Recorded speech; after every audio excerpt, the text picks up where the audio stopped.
We're back with Higurashi When They Cry, and last episode we get to see just how crazy Satoko is. But once we got to the whole mental breakdown that she had, I'm starting to wonder, is Satoko experiencing some type of good versus evil? Because that mental breakdown did not seem like she was acting, right? Like every time she goes out and does all her crazy plans, we see that she's always in control. But whenever she had that mental breakdown last episode, it definitely seemed out of place, especially since we gotten to see just how evil and crazy Satoko can be. So hopefully we get answers to that this episode. But before we jump into it, let me remind you, at 5,000 subs, I will be cosplaying as Hisoka. So make sure to hit that sub button. Now let's go ahead and jump in and see and hopefully find out if what really happened was either Satoko faking it or Satoko actually freaking out.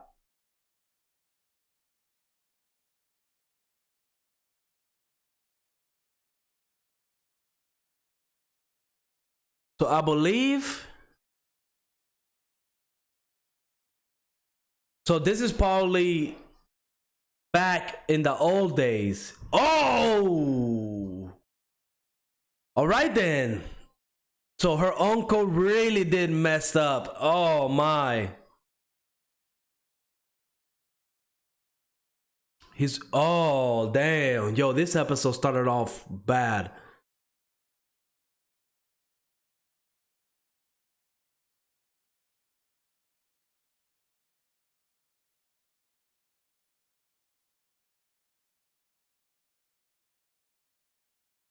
Damn.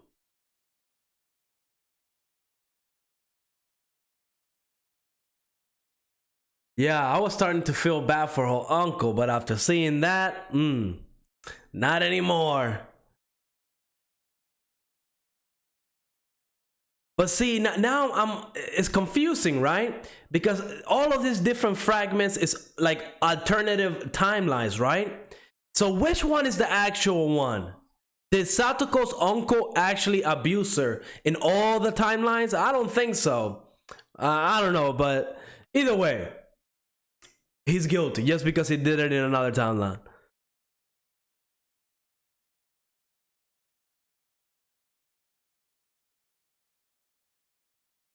And I wonder if she's ever gonna do anything within the story, like if she's actually going to get involved. Or is she just gonna stay in the shadows like she's been doing?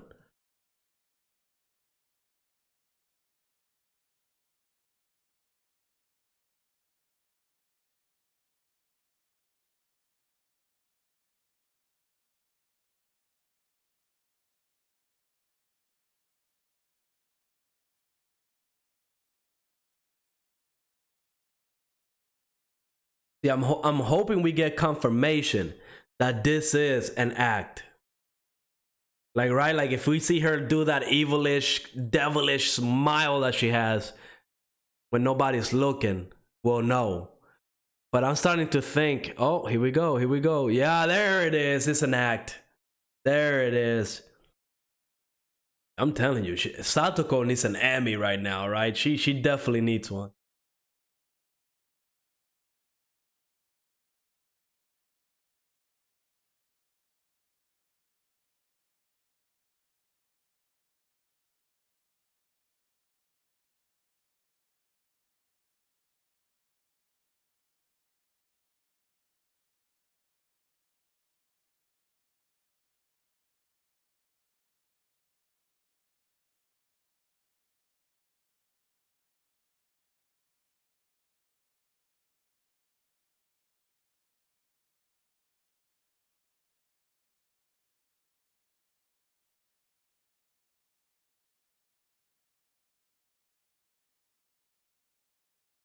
I wonder if we're gonna get Shion's perspective in all of this, because I don't believe we know why she cared so much.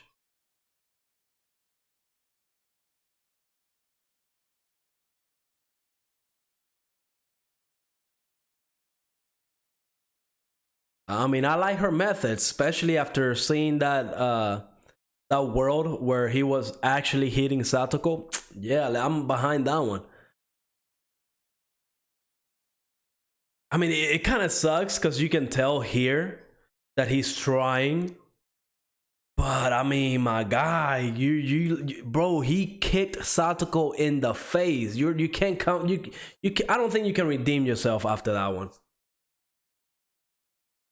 And that's only what we got to see, right? It could have been worse. Ooh.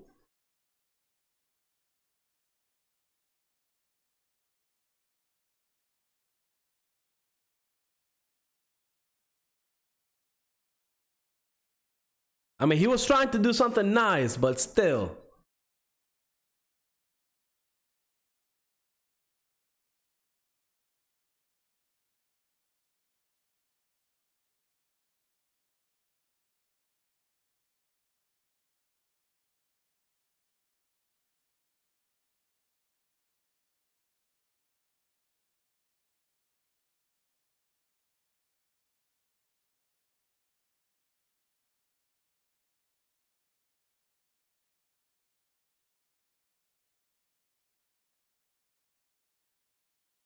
Man, the fact that she's able to use all of that to manipulate her uncle,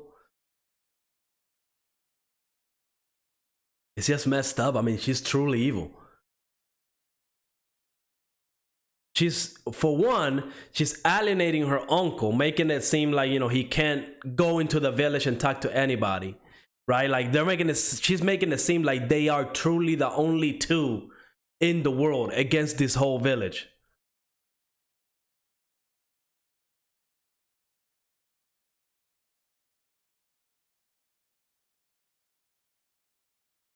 So there's definitely a lot of mistrust between her uncle and all the other villagers. And it doesn't help that her uncle has like a temper issue.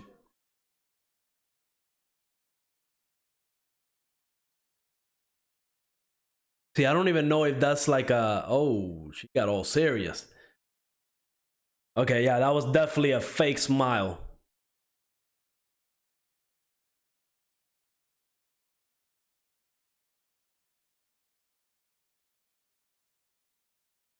So this is the first time that they dealt with child services. This is before they got like the whole town to even come in here.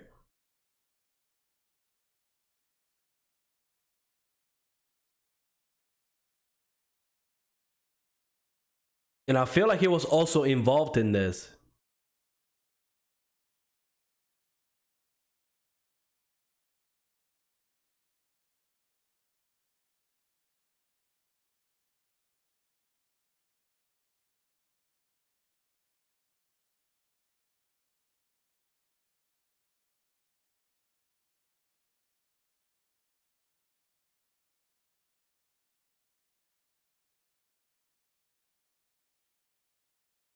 See, I just don't trust Satoko at all. Like, I know she's probably doing all of this just to get closer, right? Closer to her uncle. Like, what? She's gonna wake up. She was faking it this whole time.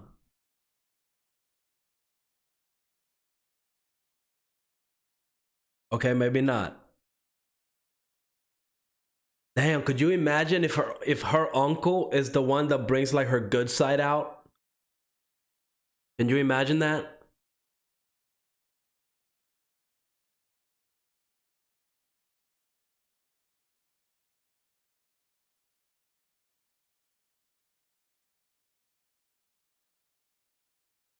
I mean, she's definitely playing her part, right? Everybody in school thinks that she's in her house being abused. And really,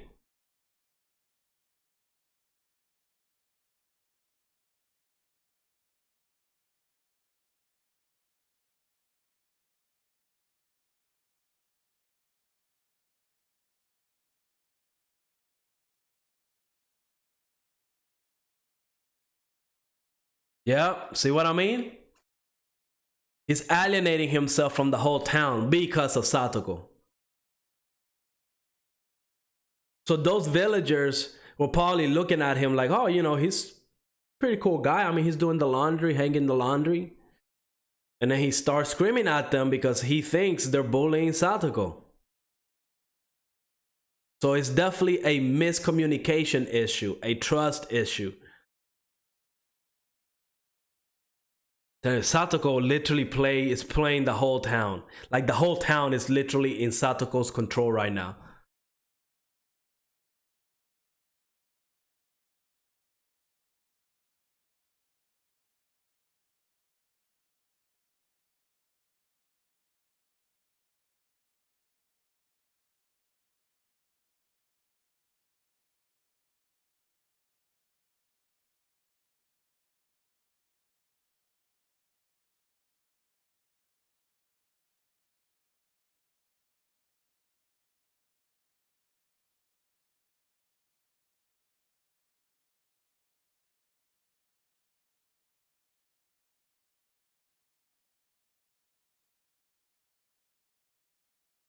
And neither of those are true.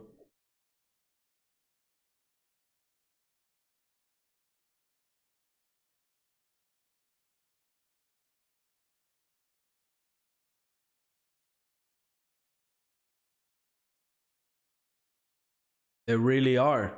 When you think about it, when you know the truth.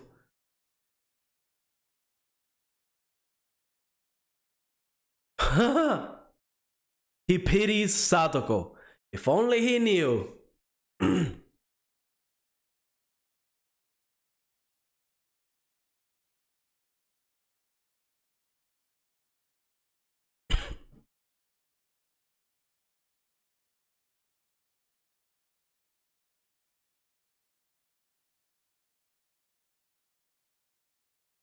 He's willing to go that far for Satoko, huh? I don't think we got to see this in the first season.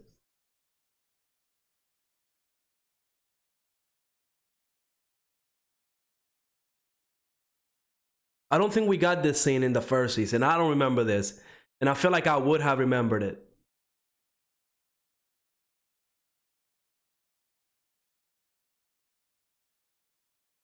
I wonder if this is going to start changing the story.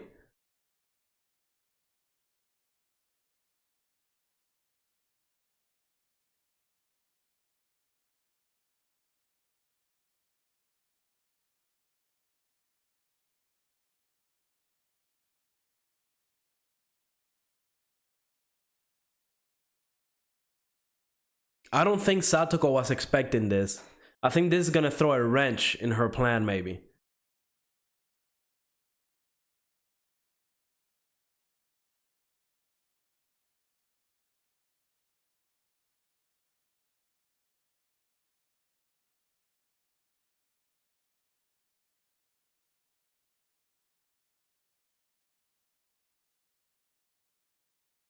I wonder how Satoko is gonna handle this.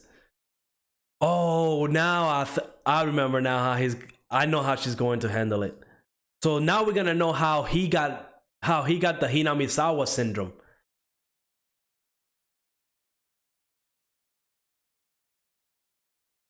Sabo, if I remember correctly, he goes after Rika.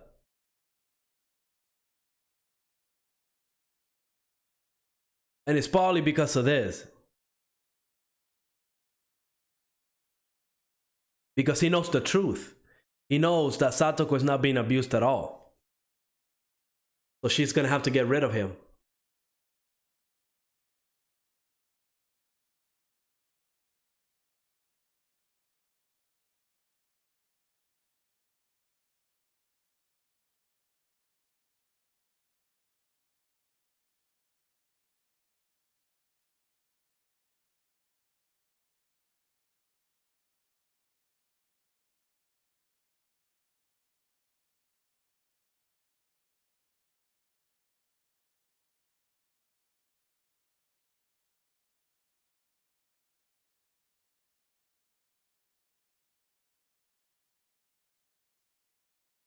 Yeah, I honestly didn't think he was gonna go that far either.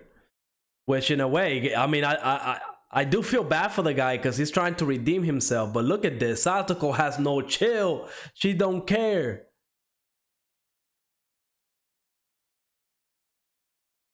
What is that? Is she gonna poison him? Is she gonna poison Oyoshi or whatever his name is? Oh, slipping. Yep. Out cold. And now we know what's coming next. The injection. Look at that. Look at that. Well, now we know how he got the syndrome.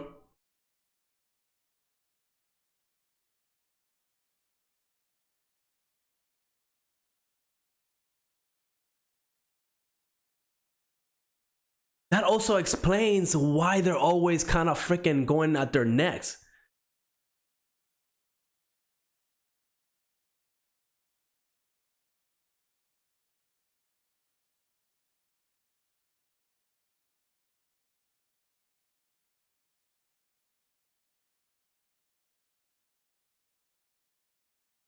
Now, I don't remember if they explained this, but why is it every time the Hinamizawa syndrome starts affecting people, don't they always go for Rika? Like, why do they always target Rika?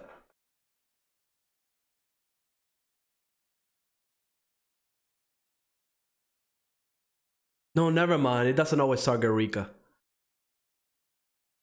Because Rina targeted Keiichi because she believed, you know, that he knew everything.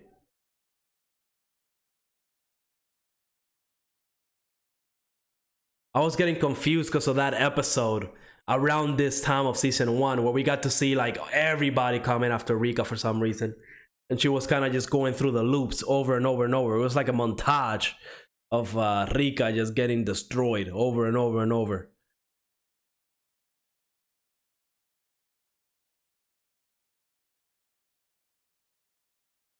See, I want to know how the curse. I mean, we know it's not a curse now. It's obviously Satoko doing all of this. But I'm wondering what sets people. What sets people to target certain things?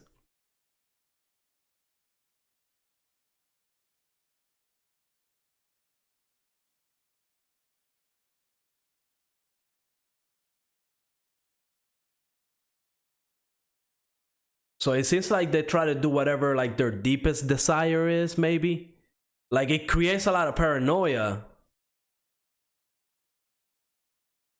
So he's probably gonna start acting out of character and just start disobeying the law, trying to find out Oyoshi or whatever her name is, or his name is, the missing arm.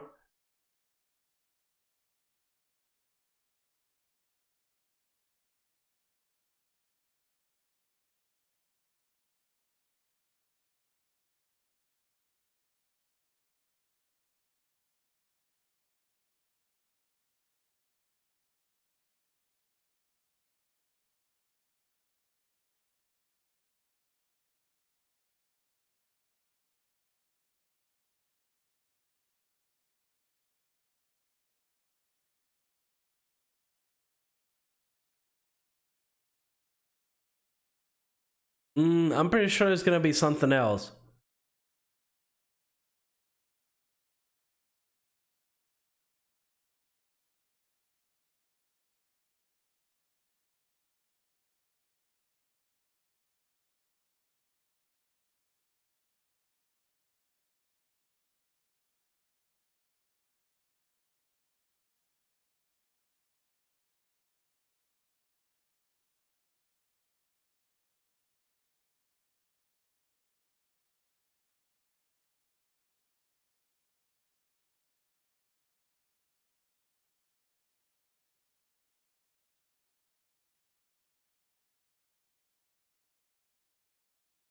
See, they all think that he is, but he really isn't.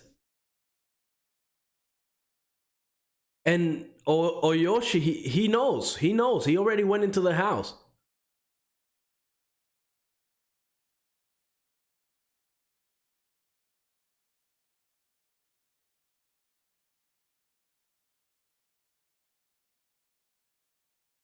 I'm telling you, that whole cicada noise, every time I hear it in you know, in videos or outside or whatever, I automatically think of this.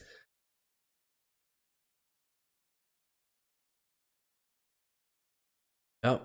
It's starting to get him now. There it is. Yep. There's a scratching too.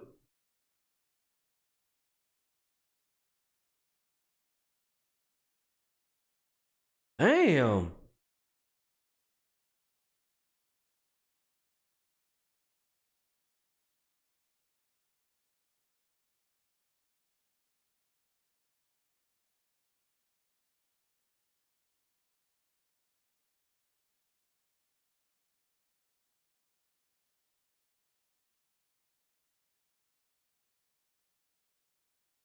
Like, no, he didn't.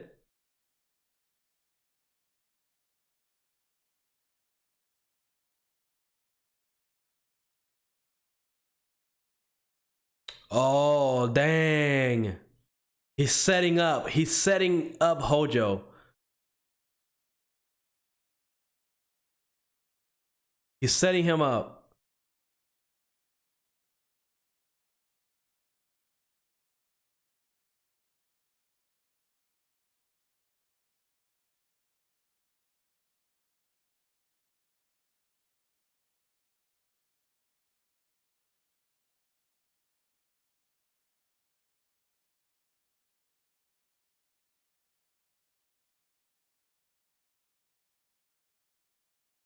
Yo. Yep. He's setting Hojo up. So now I'm starting to think the whole curse thing is, you know, whoever the town doesn't like, that's who they're going to set up. Damn, and well, I mean, it doesn't help that Satoko is injecting whoever she wants with the curse as well. But nonetheless, I mean, wow, we learned something new. We learned something new this episode. So episode 9 of Higurashi, When They Cry, we got what? Sotsu? I believe that's the name of the season. I always get confused between Sotsu and Gao, but I don't know why they have different names. But that's irrelevant because we know what we're here for. We're here to get answers, and that's exactly what we got. I mean, we literally find out, right? Every episode we learn more and more and more. And honestly, at this point, Satoko is behind everything, right? We know Satoko is behind everything. Everything that happened since episode 1, Satoko is behind it. And you know, we were like made to believe like it was like the 4 family heads or whatever those people are, like the leaders of the village, that they were the ones that were demoning people away and all that stuff. But in reality, it's literally Satoko. She's the one doing everything. And you know, I really am hoping that at a certain point the story starts to deviate from, you know, what happened in season 1, because I definitely want to see what's gonna be the outcome of this, right? Like at the end of season 1, we find out that Satoko, she made a deal with, I believe her name is Feathering, and you know, that's why she's able to travel through all the shards, and essentially she's trying to convince Rika to stay in Hinamizawa, right? Not to go to that like school and stuff like that. So that's where I'm guessing the story is going to like converge, and from that point forward, we're going to see like a different path, right? Like the outcome of whatever is going to happen. That's my guess, because if they continue with this all the way through, I believe this one is gonna have what, like 15 episodes, I think. You know, at a certain point they're gonna catch up to where season 1 ended, and it's gonna have to go a different path, and that's probably where we're going to see either Rika find the truth, and you know, it's probably gonna be a whole Rika versus Satoko, like evil versus good situation, and you know, Keiichi and you know, Rina, they might take sides. Who knows what's going to happen, right? Because I honestly feel like Keiichi, he's definitely going to be important to the story, especially, you know, if you remember back in season 1, Rika was calling Keiichi, you know, the changer of fate, and maybe that was a little bit of foreshadowing, right? Because we honestly thought back then that Keiichi maybe had the power to change fate, right? What did all of that mean? But in reality, it's Satoko the one that really has the power to change fate, because she's the one that's controlling everything. At the very least, that's my understanding of the story right now, right? She's the one behind everything, injecting people with the curse. So they're all doing, you know, freaking out and setting up. I mean, we see that the detective, right? He's setting up Hojo to disappear. And we know that Keiichi, I believe it's Keiichi, right? If I remember correctly, he's gonna go over there. He's gonna do some messed up thing. So yeah, again, I just love this. I love season 2. I definitely enjoy season 2 more than I'm enjoying season 1, because we're getting answers. That's That's what we all wanted. At the very least, that's what I wanted. So I'm glad that we're getting that. But I'm really excited because I definitely want to see what's going to happen once we catch up, because I do think the story is going to diverge, and we're going to see like the finale of it, right? Like who's going to win. Heck, is Feathering going to get involved in all of this? Like, is she gonna get bored of Satoko and maybe even throw her away? What's gonna happen there, right? Because I just don't think that they'll be able to handle Feathering, right? Like she literally has superpowers. Like, what are they gonna do against her, right? So yeah, overall, I mean, yes, another great episode. We're just getting answers. There's not really much to talk about, because since we're getting an explanation of the story, like what happened in the background, the stuff that we didn't get to see in season 1, you know, there's not really much to talk about. It's just everything makes sense now, so I'm happy about that. But let me know in the comments what you thought of this episode, and like always, make sure to leave a like, subscribe, and I will see you on the next episode. Peace out. Boom.